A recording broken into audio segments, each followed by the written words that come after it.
going on, guys? Lawson Turner back with another episode of the Cover 2 podcast, and we have what seems to be a series ender, not technically yet, but the Boston Celtics go up 3-1 over the Cleveland Cavaliers last night.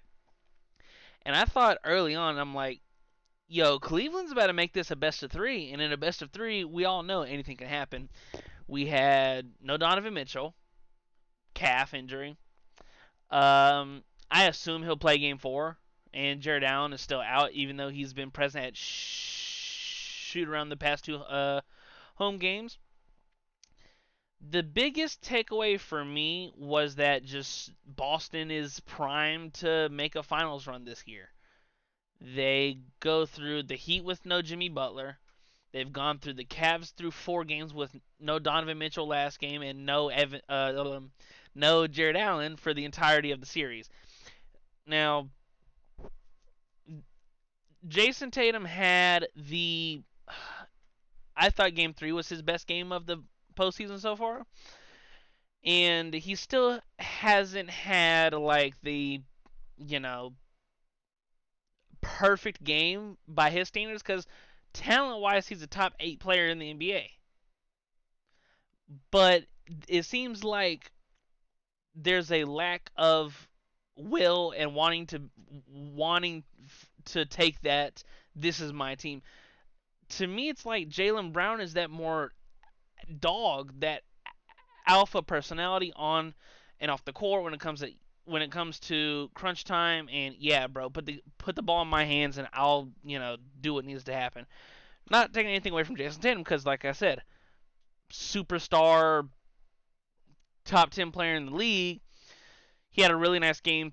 33 points, 11 rebounds, 5 assists, 11 for 25 from the floor, 4 turnovers, 2 for 8 from 3. Now, he's not the thing that the reasons why we, as in not me, we as in not me, like Jason Tatum is he's so skilled and so talented, and he is yet to.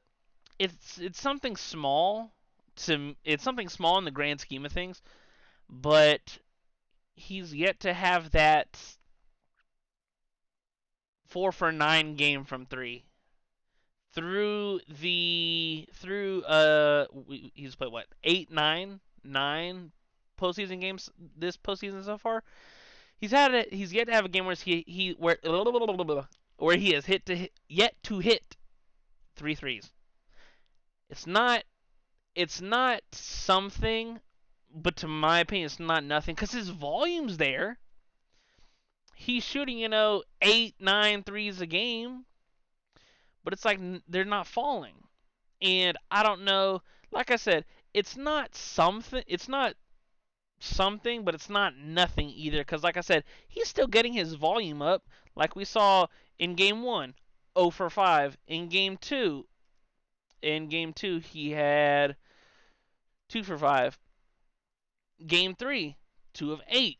Last night, 2 of 8. Like he's getting his, he's getting his threes up, but they're just not falling. Now, Cleveland is a really good defensive team, but with no, and once again, maybe it's by design because there's no Jared Allen, there's no superstar rim protector.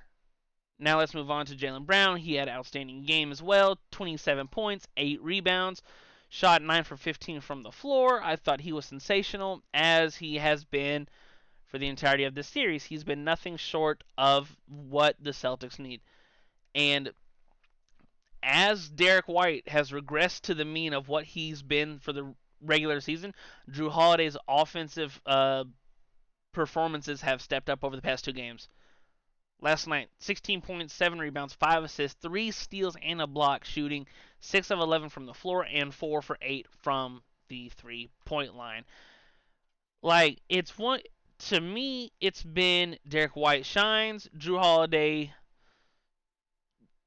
doesn't, for a better lack of terms. Now, when Derek White regressed to the mean and what he's been, well, not what he's been below average these past 2 games by his standards and what he's shown us through his previous 7, not counting these last 2 of the postseason. But Drew Holiday stepped up in his absence.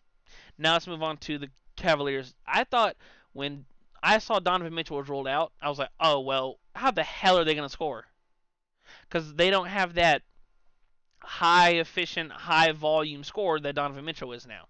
Darius Garland took the challenge and said, it is I. And he, 30 points, excuse me, three rebounds, 7 assists, 2 steals.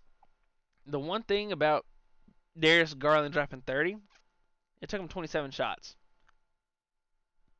It's not. You should not be in the realm of like his shot to point ratio wasn't good. Like if Donovan drops 30, he's doing it on 21 20 21 shots, not 27. And he shot 4 of 13 from 3. Now, is that the reason they lost? I don't think so. But I'll get into the biggest reason why they lost here in a second. I thought Max Strus played outstanding, and in the second quarter, I thought he was the reason that they were staying in the game. And I thought, wow, Cleveland might pull this out. He had 15 points, 7 rebounds, 7 assists, and hit 5 of 9 from 3-point land. And that is what he's there to do. Stretch the floor, shoot threes. And that's what he did last night. Evan Mobley, another strong game, 19 points, 9 rebounds, 3 assists, a steal. Didn't get a block, which we know he is a awesome defensive player. Awesome. 8 for 13 from the floor, so he was very efficient against a team where there's no Porzingis. Now, Al Horford can still stretch the floor, but when Al Horford leaves and it's Luke Cornett can stretch the floor a little bit better, in my opinion, than Al Horford can. Not saying Al Horford is not a good space, someone who you have to respect from three because he is and you do, but it's a little bit different because Luke Cornett is a really he's a strong rebounder. I remember when I was watching Celtics games in the regular season, I'm like, well, it's Luke Cornett. Like, really? And through the postseason, in his limited minutes per game, now his minutes have ramped up since Porzingis has been out. He's been solid. He's been your solid backup center. Now, we know basketball is a game of runs, so let's get into the 3 biggest runs per quarter for me. Boston went on a 19-2 run from the 9:38 mark to the 5:31 mark in the first quarter, which really put Cleveland in a big deficit. But they answered back with a 17-5 run of their own from the 3:48 mark to the 5:12 in the second quarter, and it was a 5-point game at half. But as all good things must not end, Boston eventually goes on their championship run, 14-4 from the from the 9:24 mark to the 4:50 mark of the third, and that was about all she wrote. Now, like I said, it was still a close game throughout.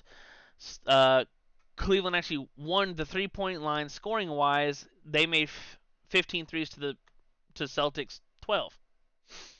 Now, it took them 16 more attempts because Boston shot 32 threes and the Cavs shot 48 threes. That's then going, 37.5% from 3. We could round that up to 38. That being Boston, 12 of 32 to the Cavs, 15 for 38. That's 31%.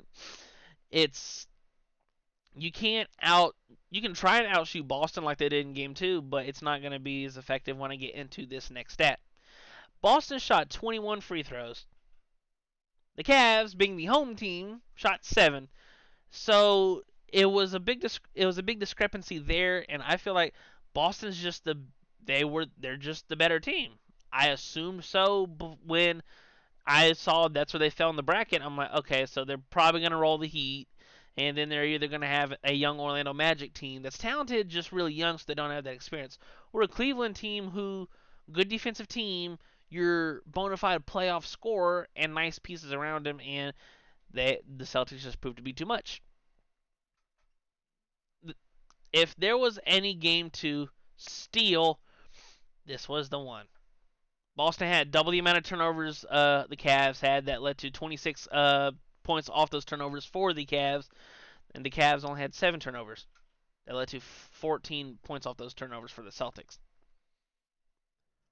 Offensive rebounds were essentially the same. It was 10-8 in favor of Boston, but this series it's over.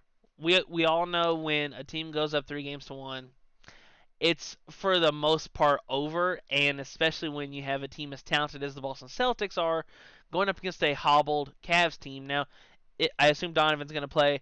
I don't know how effective he's going to be in Game 5, but I don't expect Cleveland to go into Boston in a Game 5, a chance to close out and punch your ticket to the Eastern Conference Finals, Boston, throwing that opportunity away and getting some rest.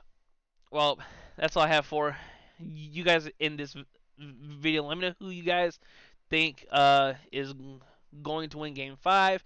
Does Boston close it out, or does Cleveland throw one more sucker punch at Boston and take another game? Be sure to check us out on Twitter at the Cover2Pod26.